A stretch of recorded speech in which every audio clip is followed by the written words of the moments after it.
best place for below average Star Wars.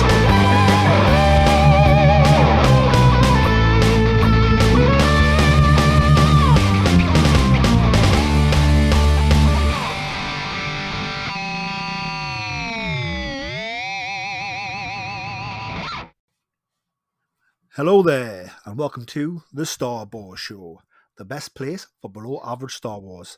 I am the Geordie Jedi Pete. And I am Jason Hondo Ling.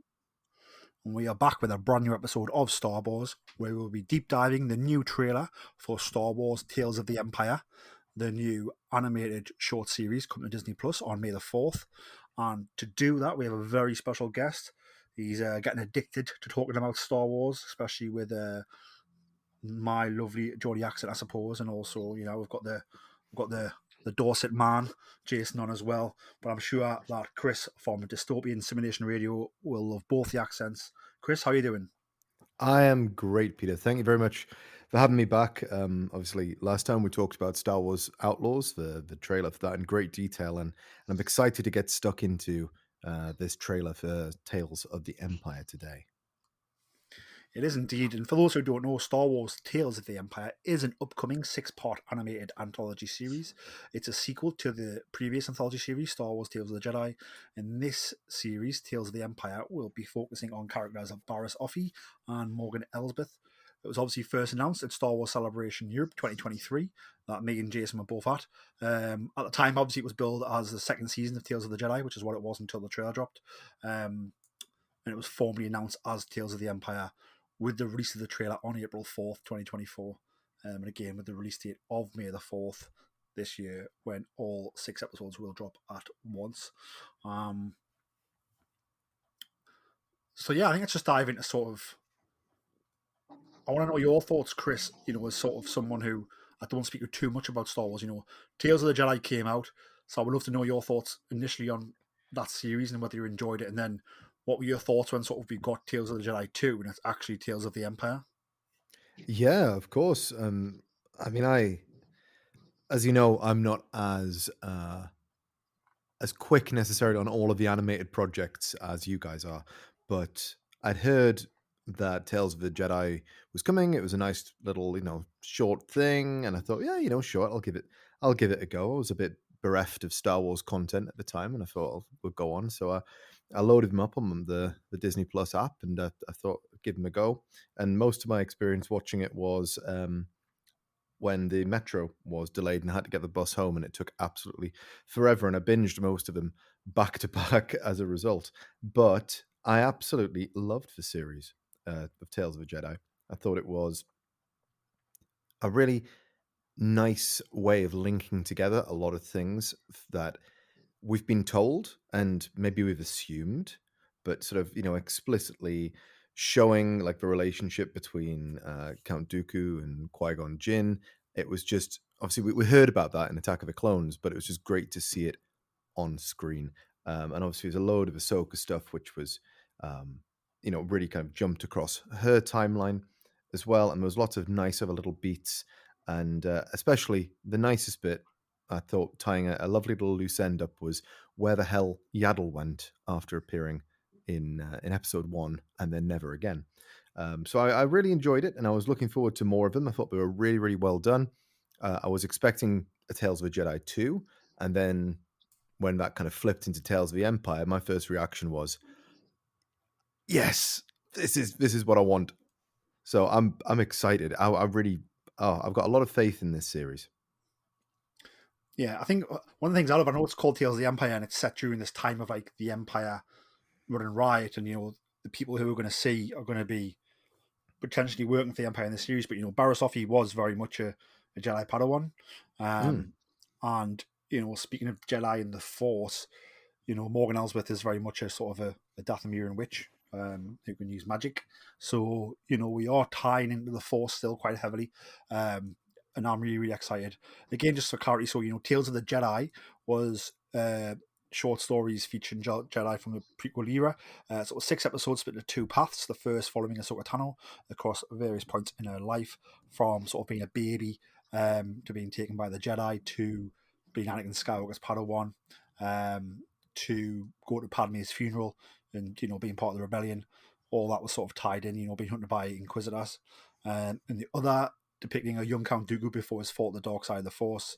You know, again, we saw him sort of on missions with Qui-Gon Jinn as apprentice. We saw him later on missions with Mace Windu and how they worked together and how they were friends and how they bonded and things like that. And then obviously we also see, you know, Sidious in the background pulling on Dooku's misconceptions of the Force and the Jedi and preying on them. And we also obviously see Yaddle and, you know, the tragic reason of where Yaddle is come Attack of the Clones and why we never saw another Yoda until Grogu, I suppose you could say, you know, in The Mandalorian. What was your thoughts, Jason, originally, like when you first saw Tales of the Jedi, and then again, just like, obviously from watching Tales of the Jedi and enjoying that, just sort of knowing that we were getting the Tales of the Jedi Season 2 at Celebration, and then us actually getting the bombshell drop that's the Tales of the Empire when the trailer dropped. Just talk us through your thought process through all that, please. Yeah, well, obviously, as you know, from all of our previous discussions, I'm a big fan of all of the animated stuff. These little shorts for me were a lot of fun because obviously, Ahsoka is one of my favorite characters. So seeing her beginning, and then seeing her progression in a different way to what we'd seen in the Clone Wars and Rebels was really enjoyable. And also the story of Count Dooku, obviously, it's something that's been alluded to throughout the films and the Clone Wars, that obviously he had a past as a Jedi. So seeing this, his interactions and sort of understanding how he ended up going from a Jedi to working with Darth Sidious was what I thought was a clever way of bringing the fans, you know, something a little bit different. Doing it in the short way that they did, I thought was really good. And it just gave us a look that we hadn't into things that had probably been discussed but never actually put on the screen. So I was really pleased with this. And then obviously when they said they were doing Tales of the Empire and the trailer dropped the other day, it was like, yeah, I'm looking forward to this series. This is gonna take us into characters. And again, Morgan Elsbeth has actually become quite a character that I've grown to sort of like quite a lot. So I'd like to see more of her backstory to how she got to where she is, which I'm hoping these shorts will fill a bit of that in. So all in all, anything animated will keep me quiet. It will indeed, especially when it looks as good as this does. Obviously, you know, it is from Lucasfilm Animation, you know, the creators of Star Wars, The Clone Wars, Rebels, The Bad Batch, and it is very much in that Clone Wars animated style. And we get that feel of Clone Wars because obviously Kevin Kiner does the music, now joined by his son and his daughter who also do the music with him for season 2. So, you know, we get that authentic Clone Wars feel. I think we just need to take our hats off. Yeah, I know, you know, Disney Plus, and there's a lot of talks about the pricing of Disney Plus going, where does streaming go next. But I think we have to thank Disney Plus because without there being sort of the Disney streaming network there, I don't think series like this would get made because I don't know where else it would go. If that makes sense. Especially with Bob Iger now moving sort of live action to the big screen is what he wants to do. It seems like, you know, I think animation is going to be a big part of Disney Plus's growth going forward. So, you know, I think we're going to count ourselves lucky that that's there. And that allows us to get, you know, shows like this, and even shows like the, you know, the anime series Star Wars Visions as well. If you think about that, but I think let's just dive into sort of this trailer, I suppose. Let's just go to you first, Chris. Obviously, you know, obviously the trailer's quite gorgeous looking. It's quite deep, very emotional. As they say, Star Wars is tragedy. As the Sky Talkers podcast like to say, and they're very much right when they say that. And that feeling's very much through this trailer. So I thought anyway. So just talk us through the feels and the ebbs and flows that you got when watching this. Sure. I mean, it's very much a feeling of loss, I think, throughout the trailer. You know, Morgan Elsbeth seems like a broken woman after the attack on a home planet that we see her, falling to her knees at the beginning of the trailer, and more or less then falling into the arms of the Empire and Grand Admiral Thrawn afterwards. It's going to be really interesting to see their relationship, as you mentioned before, Jason. You know, she's become a really important character. First introduced us in the Mandalorian season 2, and then we got a whole load of her in Ahsoka. But she was just a super interesting character. I think the kind of the revelation that she was a Dathomirian witch adds a um, whole lot of extra character to her character, and finding out about her backstory. Because we didn't really get that much of it in The Mandalorian. It was just that she was bad, and for some reason, she was quite good at fighting.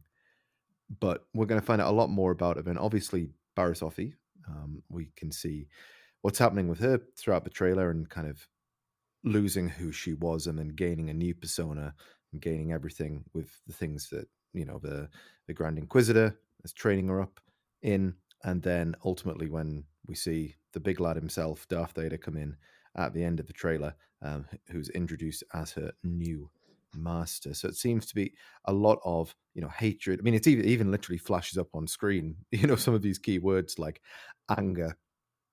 We see a lot of anger and hate, and as we all know, they lead to the dark side. They do indeed. The suffering on the dark side. I think for me, one of the things I loved is obviously, I think everything you said there is 100% right. I think, take Morgan Elsbeth, we see her here dueling with sort of, curved blades, Dathomiri blades that are very much powered up by magic, similar to the sword that she gets in the Ahsoka series.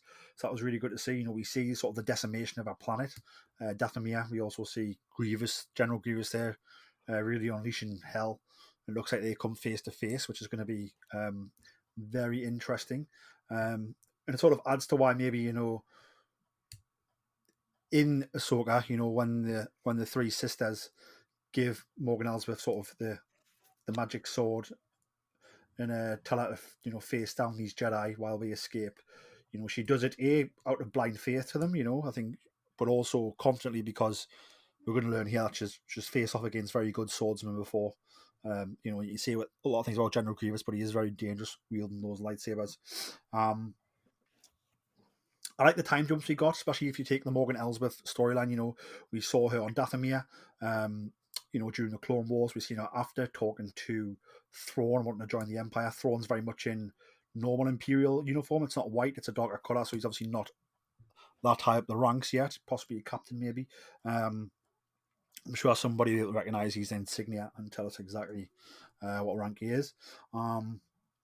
We see her on the planet we find her in The Mandalorian Season 2, and it looks like we see either Resistance or New Republic people talking to her. So that'll be set before The Mandalorian in the timeline, but while she's on that planet, which is really cool.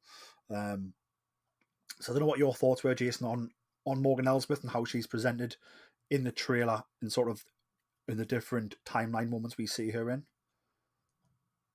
Yeah, seeing this trailer, obviously it's going to take us, by the looks of it, one, to see obviously the destruction of Dathomir, which is something that I think would be really cool. Seeing her, obviously that was one question I had when I realised that she was a witch from Dathomir. Is how did how did she survive and this? So it's going to be interesting to see that part of her story. And then obviously, by the looks of it, we're also then going to see how she ended up to be on the planet that we find her in The Mandalorian. So I'm quite interested to see that side of it and see her progression. Obviously, the fact that Thrawn's involved is that's going to give us maybe a few answers as to her relationship with him, which I, I just think it's going to fill in a few gaps. It'll really bring something to the series. the character herself, I think partly what's grown with her is also the interaction. Diane Lee in Asada, I think I've got that right, um, has been doing the convention circuit, and she's becoming a really popular person. And I think the character could well hang around for a while now because of the way that she's interacting with the fans, which is really cool. In a similar way to how Emily Swallow has interacted with the fans from The Mandalorian. And I think this is what, now I think then Disney giving some of these smaller characters a bit more coverage, sort of gives the fans that little bit more, but it also provides a bigger story to the whole of the Star Wars galaxy. It certainly does, and I'm glad you brought Thrawn up. So, we're finally going to see Thrawn in this Clone Wars animation set, and he looks absolutely fantastic in this trailer. Obviously, we've seen him in live action, and we've seen him in the Star Wars Rebels animation style, which is slightly different. Well, more than slightly different, it's a very different aesthetic, I would say, to the Clone Wars.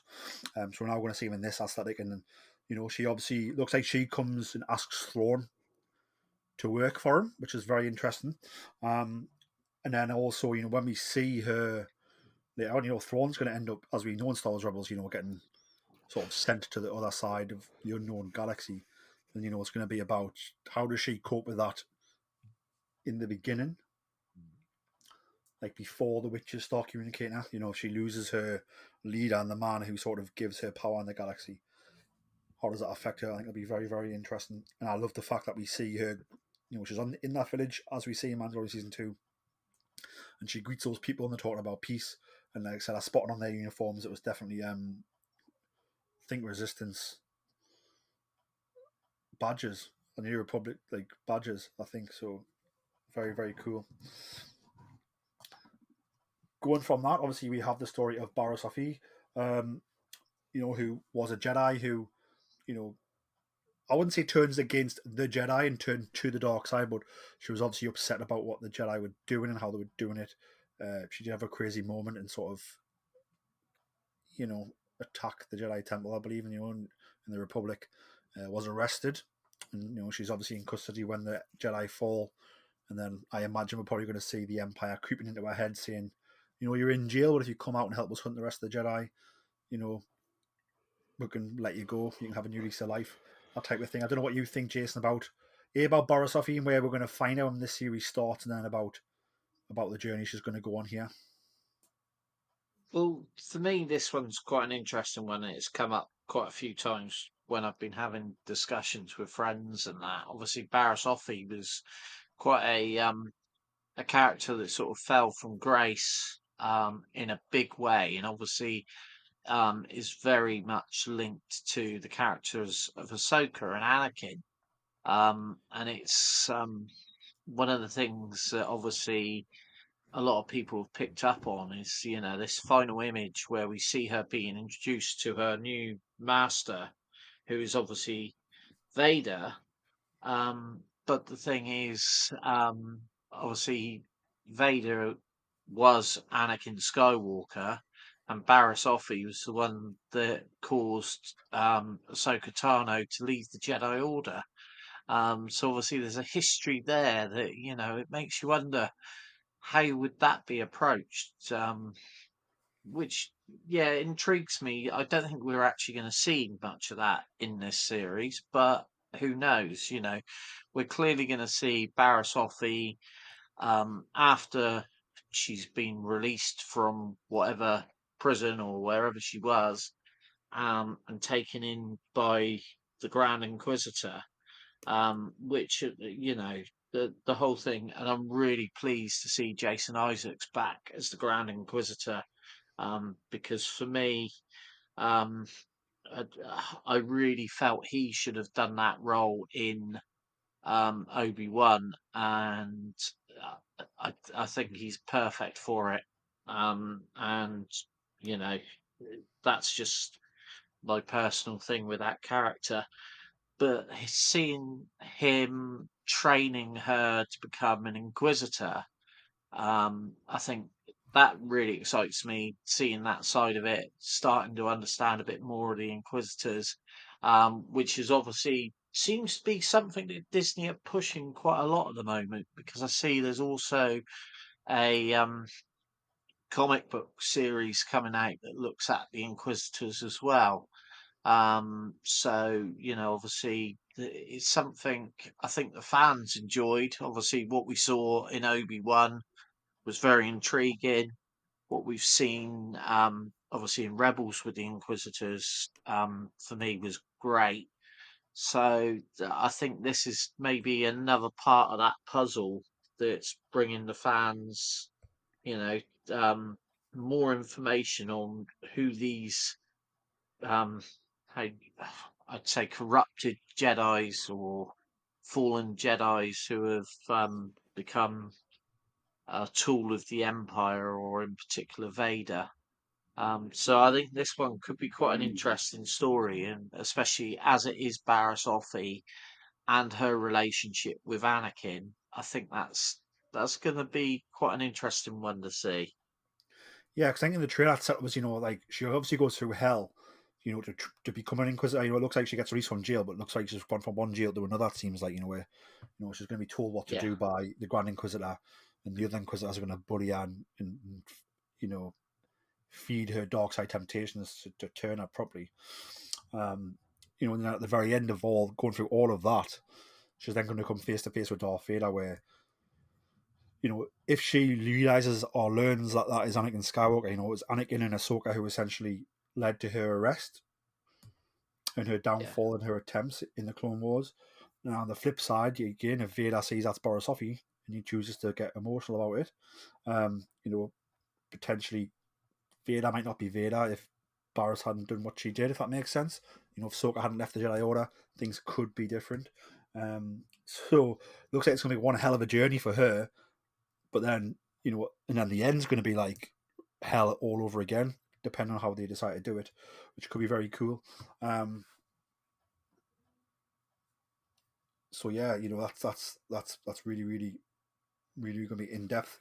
I don't know what your thoughts are, Chris, on sort of on Barriss and Anakin and Vader. And obviously, I know you've watched some Clone Wars, and not all of Clone Wars, but sort of what's your process on taking sort of a character who, a young character as well, who we met in the Clone Wars as a young character, who was very much a good person, best friend of Ahsoka and the Jedi Order, and who we see sort of,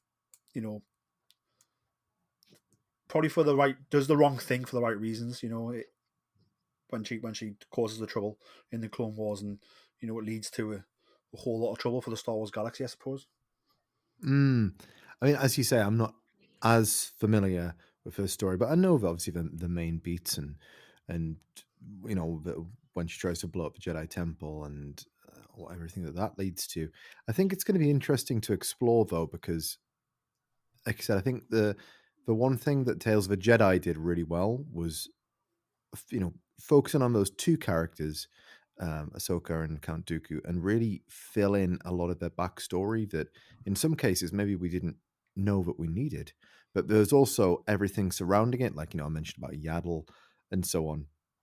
That was something that was just kind of that wasn't the main part of the story, but it filled in a lot of questions for us. And I think as we go along, we're going to learn out a lot more about Barriss Offee's motivations, why she did what she did. And there must be a lot of complex feelings moved up in this. And also, as you say, this leads into a much more complex scenario.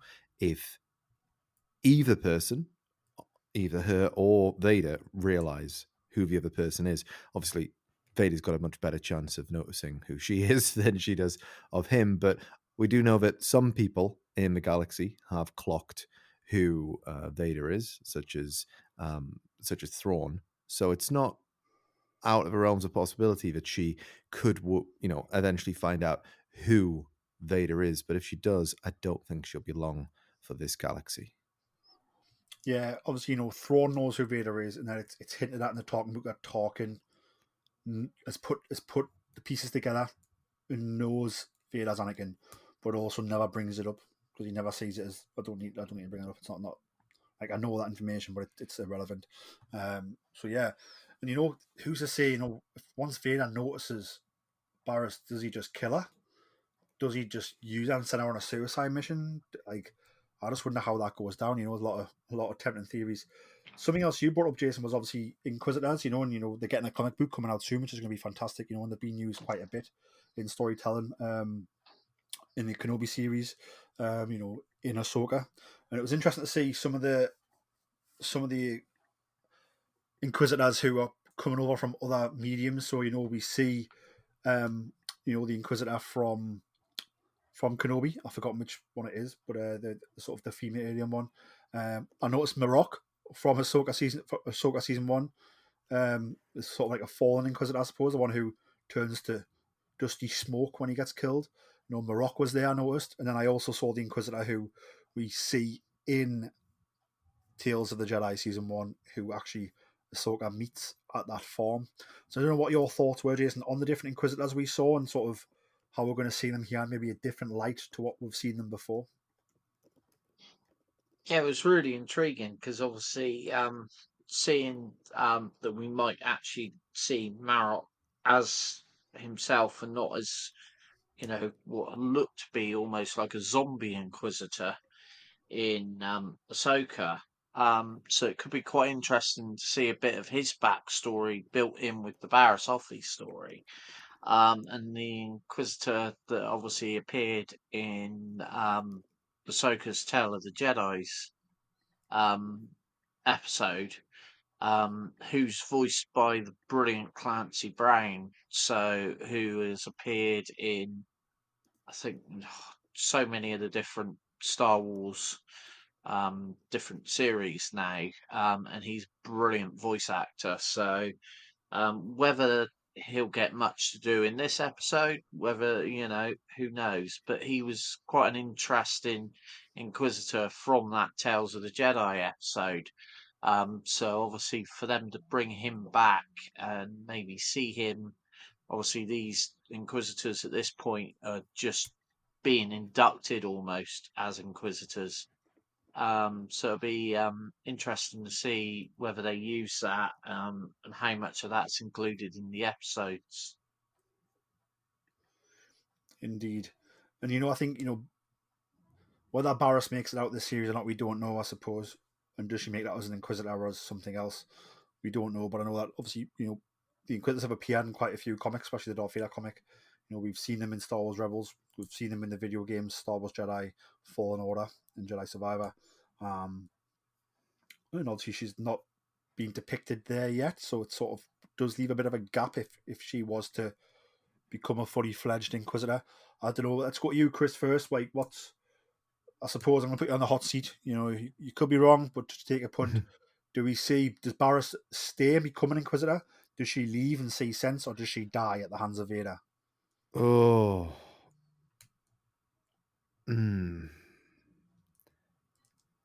I think one of two things is going to happen. Well, obviously, because you just said one of two things, but I think it's either going to be that this is where Dave Filoni's going to finish a story, and this is going to be put a nice bow on that. And I think that's probably the more likely thing.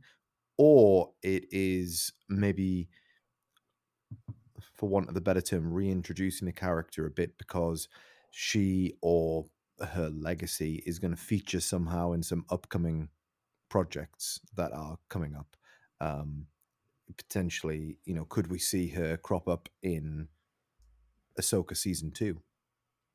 Could that be something that we'll see? I would, if I've got to choose one side of the fence, I would say she's not making it out of the series. But as we've just seen with certain characters in the Bad Batch, just because you don't make it out of something doesn't mean you can't make it back later on. Indeed. Same question to you, Jason, I suppose. Do you think Barriss Offee's going to become a fully fledged Inquisitor here? Do you think Barriss Offee's going to die at the hands of Vader? Or do you think Barriss Offee's going to see sense and escape? I've got a feeling it could be that she's going to die, but it's so hard to tell. And the thing is, there's so many paths that this could take that until we see it on the screen, we'll never really know. Yeah, I think possibly she's going to die. If not, then it'll be I think it'll be that she becomes a full-blown Inquisitor, and I think that could then open up the possibility of her appearing somewhere else. So to use a character like Barasofi for something like this, I think they could be opening the door for something. My thoughts is this: obviously, Star Wars is very much poetry. It tends to rhyme quite a bit and be quite similar. Especially, we've had 3 trilogies. I think the themes in each part of the trilogy sort of match. Darker middle chapter, that type of thing. Beat for beat. I think if you look at A New Hope, Phantom Menace, and then Force Awakens, quite similar in story beats. The start of each trilogy, for example. The themes very similar. I think if you look at Tales of the Jedi Season 1, you have very much Count Dooku, who's one focus. Half the focus is on Count Dooku, and he's a doomed character. Okay, we're going to see that person become bad. Okay, and then we see Ahsoka, who, stays on the good side. And then here in this season, Tales of the Empire, I think we're going to see Morgan Elsbeth, who, obviously is a Night Sister. All those good or bad, it's hard to say, but they're fighting a war against the Separatists at the beginning of her story. So I would say they're probably good guys and they get massacred, and then she's going to end up sort of turning to the Empire for help, for assistance. She's going to become, she's going to join the Court of Thrawn, for lack of a better term. She's going to become an ally of Thrawn based on her circumstance. So is she going to be the character who turns bad and stays bad? As we see, she is bad all the way through to her demise in Ahsoka. And then that leaves Barasofi, who, as we've seen, is a good character who's made some mistakes, done some questionable things. But here, when it's down to like, are you going to turn to the dark side and become an Inquisitor? Does she, is there hope here? Does she see the light? Does she finally say, no, I'm not going to do that? And, whether that means she dies or that means she escapes, I don't know. But I've got a feeling we're going to see Barasofi at the very end sort of reject the dark side and choose light. So that Luke Skywalker at Return of the Jedi, when he turns his lightsaber off and throws it away. Similar to what we see, Ray go through, refusing to join our grandfather, and stay on the good side of the Force. I don't know what your thoughts are on that, Chris. If you think that's any sense now, or you think I'm talking absolutely out my bum. No, I think, like you say, it's all poetry and it rhymes, as somebody once said, and that would rhyme very much alongside with the first season in terms of you had one Jedi, Ahsoka, who stayed very much on the light side, and you had one Jedi, Count Dooku, who fell to the dark side. So will we see? I don't know what the opposite of who rises to the light side. I don't know if that, I've never heard that before, but will we see? It's definitely not going to be Morgan Elsbeth. So will Barasofi return to the light side? But I mean, if she does, as I said before, her days are numbered. They are indeed. I think just diving into the series, I suppose. Let's go to you first, Jason. Is there any people that you saw, any spaceships or locations or any items or feels that you saw in the trailer that you can't wait to see more of? And is there anything that like harkened you back to like pure Star Wars feeling? I think obviously, as I've said already, seeing the extra Inquisitors, and how they're going to fit into the story. I think seeing the Grand Inquisitor back in his animated form, being the master manipulator. I'm looking forward to seeing him back in the action, so to speak. Obviously, Thrawn, seeing where he is at this point, he's become a character he's always been very popular. But I think the resurgence with the 6 books that obviously Timothy Zahn's done, then bringing him into Rebels, and then bringing him into the Ahsoka series, and obviously, it's pretty certain. It looks like, well, we know we're going to get a second season of Ahsoka, which is obviously going to go more into what's harkening on there. And then there's obviously been talk that Thrawn is going to be in some of the films later on. So I think he's a character that the more we can get to his backstory, the better. And yeah, obviously Barriss Offee, it's seeing her is going to be great. Just to see where she's gone to and where she's going to end up to. The ships, I didn't really notice. I was probably being pretty lazy with that. I was looking more at the characters and looking at the ships. But obviously, anything Imperial, there's normally some good, exciting stuff. Obviously, seeing General Grievous again, voiced by Matt Wood, I'm looking forward to that because he's a favourite character, and having met Matt, who's a really interesting guy, and obviously is heavily involved with Skywalker Sound. It's going to be interesting to see him back in action, doing that magical voice, and obviously seeing Grievous face off against Morgan Elsbeth.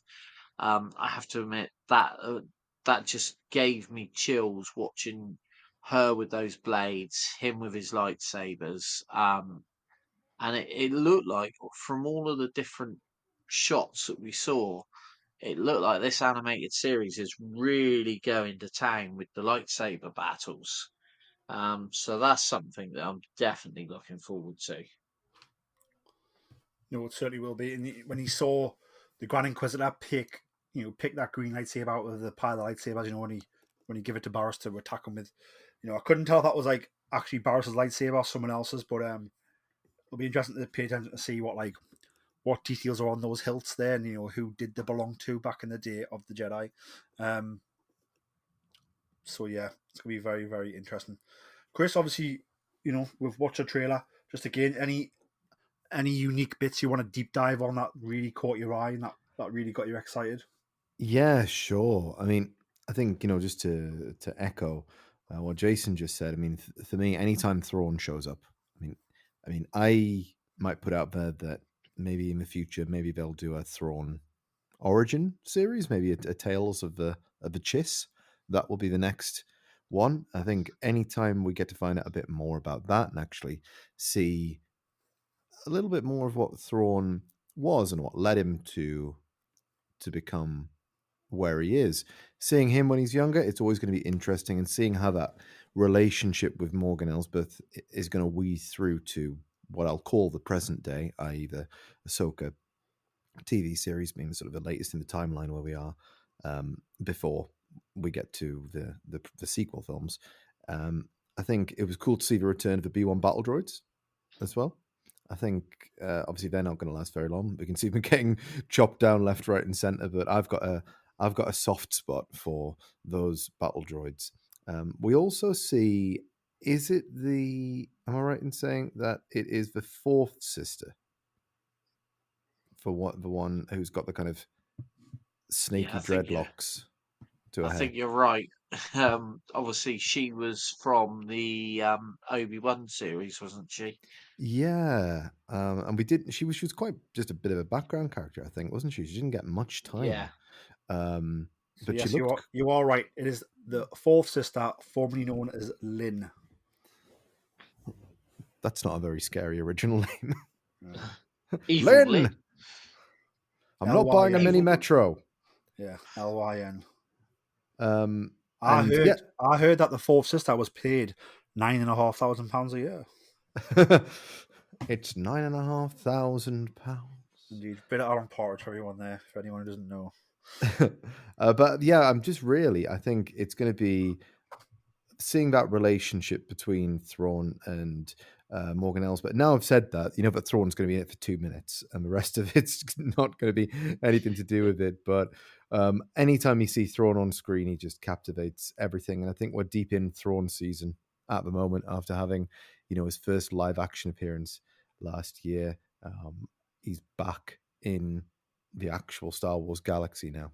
One thing I did want to point out, though, in the trailer is when Darth Vader's introduced, we see the shot of the four Inquisitors, the fourth sister, and then well, assuming she's at least an apprentice at this time, Barriss Offee. Then you've got Marok and the Inquisitor who we saw in the Tales of the Jedi series. It is Barriss Offee who takes the knee first out of all of them. Very, very interesting. Do you think we could see a Barriss maybe doing a sort of what the third sister does in the Kenobi series? Like maybe this is all her just going along with this, so she can get face to face with Vader and take him out. Who knows? Maybe, but I mean that didn't work out very well for her, did it? No, it And did she, not. no. Well, we know that Vader survives and goes on to Yes. carnage. As we go on, am I the only one who picked up on those emblems on the people's tunics when the people who visit Morgan Elsbeth in her village? Yeah, they definitely seem New Republic. I can't remember if that's like it might be the Resistance emblems. I'm sure it's the Resistance emblems. Which means the Resistance got on that planet asking questions or asking about something. Obviously, she's probably playing dumb because she's probably not want to give away that she's secretly working for Thrawn, waiting for Thrawn to come back or whatever. But I might be mistaken here, but in that moment, you've got the alien creature at the front, and then you've got all of the guards with the traditional 1970s head dresses on, helmets on. But then there's the Asian gentleman who was he not in the episode of The Mandalorian with Morgan Elsbeth? I can't remember. I have to go back and rewatch. I think Jason, can you remember any of that? No, I have to admit, because it's like the character that they showed up on the roof. I was wondering if that was the Michael Biehn character from the Ahsoka episode. So I'm wondering, because to me it looked like it was all tying up to that episode. So yeah, it could be, which obviously then would fit in. Not so much it'd be Resistance, it'd be New Republic, wouldn't it? That would be asking the questions. Yeah, I just feel that like I remember during the Force Awakens, is like when you see Hosnian Prime blow up, there's someone there with like a Resistance logo on. It's the same badge. That's like similar. I mean, it's slightly different, but it's the same that Poe Dameron has on his jacket, I think. But I'm trying to find an image now, but I can't find it. But I mean, either way, it's going to be interesting to see if we see, Morgan Elsbeth's story is going to intertwine from the Clone Wars to the times of the New Republic. So it's going to be interesting to see how she interacts with these different types of government and sort of the changing times in the galaxy. And going on from that, obviously, we've talked about what we're sort of excited about for season 2 of Tales of the Jedi, which is called Tales of the Empire. But I just want to go to you first, Chris. Just what was some of your, like, in maybe a bit more detail now, just like your favorite deep dives from Tales of the Jedi, and the reason why you're so excited at the possibilities of getting more of the same. Sure. Just before I do that, though, I just quickly scanned through the episode of The Mandalorian, season 2, episode 5, where Morgan Elsbeth is first introduced, and I do believe that is the same guy in the trailer. So, if just from your memory, if you remember, Mandalorian approaches a gentleman in a back street and tries to get information from him, and he sort of, as he starts, it looks like he wants to help him, and then guards arrive and he quickly peels off down a back street. So I do think that's the same character from it. Seems to have quite a detailed model, so I think it's him. But anyway, moving on. So I think my favorite deep dive, I mean, I loved the Justice episode, because we got to see the interaction between Qui-Gon and Count Dooku, and that was, I mean, I thought it was just so special. It was great. I mean, this was this before Kenobi, or was this just after Kenobi? It was just after Kenobi, wasn't it? because I think it Kenobi came was, out in May, and this was in October. Yeah. And, it was just great to see Qui-Gon Jinn back on screen again, but that a younger version, I believe, voiced by Liam Neeson's son.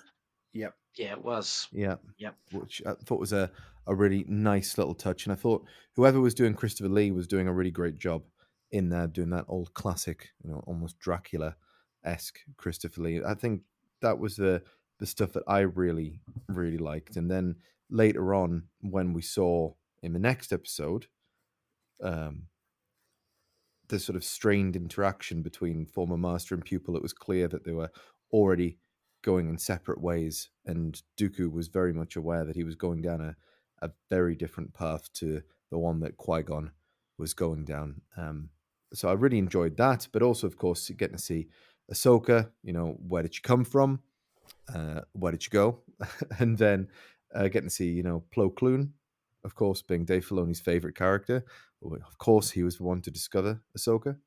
And I thought that it did a lot for me personally, this series, as somebody who wasn't as intimate with the Clone Wars, in setting the stage for the Ahsoka TV show, which is why I kind of say maybe I could see something. I don't see a Barriss Offee TV show, but I could see her being a character in something in the future. Yeah, definitely. I think for me, I think some of the takeaways were in the Ahsoka storyline. I thought was when we see Anakin putting her through her paces, he's like again, and she's taking all the troopers at once, and they eventually every time she keeps getting stunned eventually until the very end she sort of survives it. But then that has a direct tie into the Clone Wars final season when that train is what actually allows her to escape Order 66. So I loved how that tied in perfectly. That and it was like, Anakin's tough love, really caring about that, and his determination to get to do the training. Yes, might seem harsh in the moment, but when you see actually what that allows her to be able to do, and then go on from there to sort of meet Luke Skywalker, train Sabine, do the things she does in the Ahsoka series, I think that was really, really powerful but simple storytelling. Obviously, as you mentioned, the Qui-Gon Jinn thing was really cool to see Qui-Gon Jinn. And what I picked on was the fact that Dooku could see that Qui-Gon Jinn was going down his own path, and I loved how Dooku didn't sort of try to control Qui-Gon Jinn. He gave him his honest advice and was honest with him, but he's very much like you go down your path and I'll go down mine type of thing, which I thought was really admirable of him. And I think also the way Qui-Gon can almost see the path Dooku's going down. When Qui-Gon frees the leader's son and says, "Go save your father," he means that, and he knows that's probably the only way he's going to stop to de-escalate this situation. And again, he doesn't really question his master on it. They very much have a very strong respect for each other, which I thought was really cool. And then the other thing I loved was Padme's funeral. The fact that Ahsoka went to Padme's funeral. What happened there? Did she go there hoping that if Anakin was alive, he would be there? That's why I think that happened. I think Ahsoka goes to Padme's funeral, to say goodbye to her friend Padme, but also I think she knows that if Anakin is alive, that's where he will be. And obviously, he's not there because he's technically not alive because he's Darth Vader, I suppose, but obviously she doesn't know that yet. Jason, what are some of your favourite takeaways from Tales of the Jedi Season 1? And obviously just, what are you hoping to see more of come the second season? Yeah, obviously, the first episode in itself with where we see baby Ahsoka, for me that's a truly beautiful episode in the way that it's done, showing us the sort of culture that she comes from, seeing the love of her mother, and then seeing her with her sort of force intuition and the way she then manages to sort of tame this wild animal. And also, the scene where her mother's there showing her, she's just killed the deer type creature. And she says, "Don't be afraid of death. Look at it." That to me, that was really powerful sort of stuff. But put into an animated series, which it's funny. I've heard someone say, "Oh, the Tales of the Jedi and that are for kids," but I watched the episodes and I thought these aren't kids' stories. This is very, they've got a bit of meaning to them, but they're not kids' stories.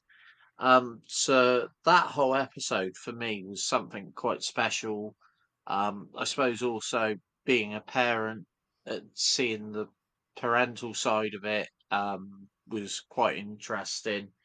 And also, coming up from a countryside, um, lifestyle where, these days I know hunting isn't necessarily looked upon in the greatest favour, but obviously I've seen it in the past, and it's something that in that sort of culture, it was their way of surviving. Then obviously, seeing the bits with Dooku, I thought the first two episodes with him, the first one with the young Qui-Gon, and then the second one with Mace, two very, very different sort of Jedi. Um, and their way of dealing with Dooku ended up almost a little bit similar, but it was quite interesting, seeing those two characters interacting with a younger version of Dooku. And then obviously the final episode where we see him, um, become the Sith, apprentice, and obviously the demise of Yaddle, which I thought she was brilliantly voiced by, Bryce Dallas Howard, and that brought a bit of gravitas to that character. But also the return of Liam Neeson, and that sequence where they're talking about young Obi-Wan, and Dooku goes, "I'd like to meet him one day," and I thought, oh, that's a real precursor to a certain film that we know will happen. Um, yeah, those parts of the stories were really special.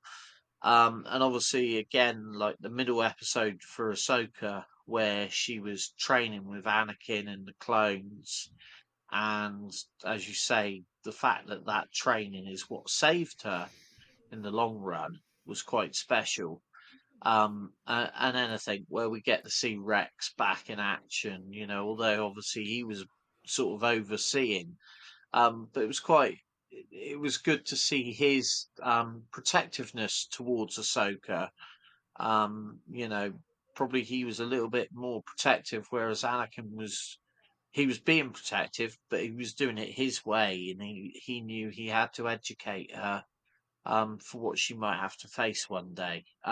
So I think the all of these tales sort of had some really special, um, extra bits to add to those characters. And that's the sort of thing that for me, Filoni's great at delivering these little tidbits as he goes along. And I'm hoping, Tales of the Empire won't be the last, and I'm hoping there'll be more of these animated shorts. Definitely. I think something you said there about Yaddle, something that I forgot to maybe say when I was talking about was that I love how softly spoken and caring Yaddle comes across as a character. And we don't really see her speak in Phantom Menace, but Yaddle, she's not just about finding out about Dooku and the Sith and like wanting to solve the mystery and like take them down. She's very much there to like, she's worried about Count Dooku and wants to help him. And even till the very end, she's very much there trying to understand him and and help him where she can, which I thought was really, really powerful stuff. Again, sort of everything what a Jedi should be, you could see in Yaddle there. But yeah, I think that brings an end to sort of us talking about Tales of Jedi Season 1. I suppose we'll go to you, Chris. Is there anything that you want to bring up about Tales of the Jedi Season 2, which is, of course, called Tales of the Empire? That starts on May the 4th, all released on the same day on Disney Plus. Will be able to stream. Just obviously your excitements, what you're hoping for, and just whether you're going to binge it all in one go, or are you going to wait for that Metro to be delayed? Well, I don't take a metro anymore, so I'm now working from home. So I will have to try and binge it on my lunch breaks. I think I will. I'll get a chance. I'll get a chance to watch it, but I want to watch it quickly because I want to jump on here and talk about it with you guys. So that gives me a good fire that's lit underneath me. But I'll try and watch it. I might space it out a little bit, but I'll be happy to consume it because I want to see what's happening here. Tales of the Jedi. It was a bit of a dark horse. I just thought, yeah, I'll pop it on. Yeah, sure, a bit more Star Wars, and then I ended up loving it. But I had no expectations. Whereas this, I've got some big expectations for. So I'm looking forward to it. I'm ready for it. Bring on May the 4th. So May the 4th is a Saturday. So if you were to watch all of the episodes between that Saturday and the following Thursday, which is when is your sweet spot to record, it seems like. That gives you not loads of time, but it gives you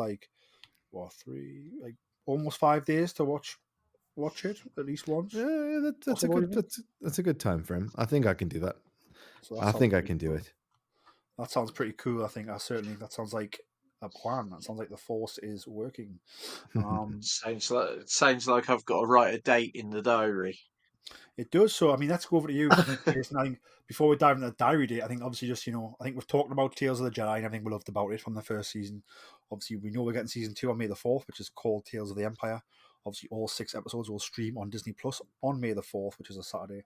So just what are your thoughts and excitement levels like for the coming season? And then obviously, are you planning on watching it all at once straight away? And are you going to be free to record that Thursday afterwards? Oh, I'll be binge watching that day. Saturday's a good day for me. It's not my weekend to have the kids, so I'll probably be sat in front of the TV almost as soon as it drops on Disney Plus. And yeah, definitely Thursday's normally good for me, so I will be there ready to discuss it and dive deep, deep, deep into the darkness of the Empire. Indeed, it's going to be absolutely wonderful. I think what I'm excited about is, I'm excited to see Thrawn in this Clone Wars animation. I think that opening shot of the trailer where it's the 3 Star Destroyers in the sort of the dusk sullen sky, and Thrawn's there speaking to her. Was pretty awesome looking. So I'm excited to see Thrawn. I'm excited to see just the timeline jumps and just Morgan Elsbeth's journey from, Clone Wars veteran to Thrawn's right hand to, being this woman left in the galaxy when Thrawn vanishes, to obviously her being Thrawn's savior in the very end there in the Ahsoka series is going to be very cool. And then, as I said with Barriss, I'm very tied into this Barriss and Ahsoka and Anakin, in how those 3 connect so much in Star Wars and in the Force, and just like I said, I can only see it going one way, where I think she's going to see the light side, hopefully, and then does she get out or does she get destroyed at the hands of Anakin Skywalker / Darth Vader? Who knows? We will find out. But I'm very excited, and I'm very excited, as I've mentioned a few times, to see how those people with the Resistance / New Republic emblems on their uniforms match in with what's going on in the galaxy when they go to Morgan Elsbeth's village. But yes, very, very exciting times. But I think that brings an end to our discussion. Jason, where can the lovely people find you on social media? At Hondo Ling, as always. Indeed. And Chris, obviously, you're obviously helping us out a lot at Star Wars at the moment, but obviously your primary podcast duties is over at Dystopian Simulation Radio. So where can the people find that, and what exactly is it? I suppose I know, but the listeners might not. Well, if you don't know, it is a little bit more down to earth, but it's still up there in the stars. It's about all of the tales of the unusual, the unexplained, and the unknown. It's a bit like the X-Files, but much less organized. It's very much, we've got our tongues in our cheek. We want to believe, but the evidence is not really making us believe very much. You can find us on Spotify, Apple Podcasts, all the good places by searching for Dystopian Simulation Radio. And if you want to head over to our Instagram, you can find us at d.s.radio, and we'd love to see you there. Indeed. And you can find myself on Twitter, or X is now known, and on Instagram at Geordie Jedi Pete. You can find the podcast on X at Boz Star. You can also find the podcast on Instagram, Facebook, TikTok, and LinkedIn at Star Wars Podcast. If you're listening on Apple Podcasts or Spotify, please just leave us a top review. 5 stars and every little sentence makes us all smile all day. Only takes you a few moments, and it helps people find the show. It's a nice free way of supporting us. And again, if you're listening on any of the other wild and wonderful podcast platforms, there's a lot of them out there now. All of them awesome and allow us to reach many ears, which is fantastic. But again, if those have a option to leave a review, just leave us a top review. Again, 5 stars and a nice little sentence leaves us smiling all day. Only takes you a few moments. Great way for you to support the show, and it helps other people find us. And if you are doing that and leaving good reviews, make sure you're screenshotting those and tagging us in them on social media. You never know, you might get sent a little free pin badge, something like that. But we'll certainly interact with you and thank you for that. But that is the end of the episode. As I said, Tales of the Empire is coming to Disney Plus on May the 4th. All 6 episodes are able to stream. So if you haven't got Disney Plus, I recommend you get it, ready for that. It's going to be a wild May the 4th. Not only do we have all of Tales of the Jedi releasing, but obviously there's a lot of Lego being available, free gifts. I think Disney.com. When I say Disney.com, I mean DisneyStore.com. Certainly in the UK, I've got a lot of merch dropping on that day. So it's going to be a busy day for all of us Star Wars fans. But gentlemen, thank you very much for joining me. Listeners, thank you very much for listening. May the Force be with you all. And remember, always tell that to Kanja Club. The Dorky Diva Show presents Why is this seat so much more comfortable? the long-awaited sequel to the adventures of the Zolan Dart audio drama. Have you seen the captain's datapad? Trying to work, Murph. Piloting the Zolan Dart by himself, You do understand the details of this particular job, correct? I've been on plenty of jobs like this. With you! Reldar Sias returns to a planet he thought he'd left behind for good. Is there a reason you didn't mention I was tagging along? Hopefully having you there will make others think twice about messing with me. Making new friends Oh, you must be the pilot of the Zolan Dart, yes? I guess I am. and reconnecting with old ones. Reldar? Vera? What are you doing here? Until past grudges resurface. I'd be minding my own business if I were you. Well, if your business wasn't being handled right in front of my face, maybe I could mind my own business. We have to leave. Now. Why the rush all of a sudden? We're in trouble.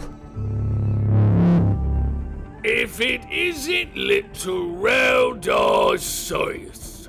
Hey, Yorick. Long time no see. Roz already knows you're here. Oh. Look who decided to come home.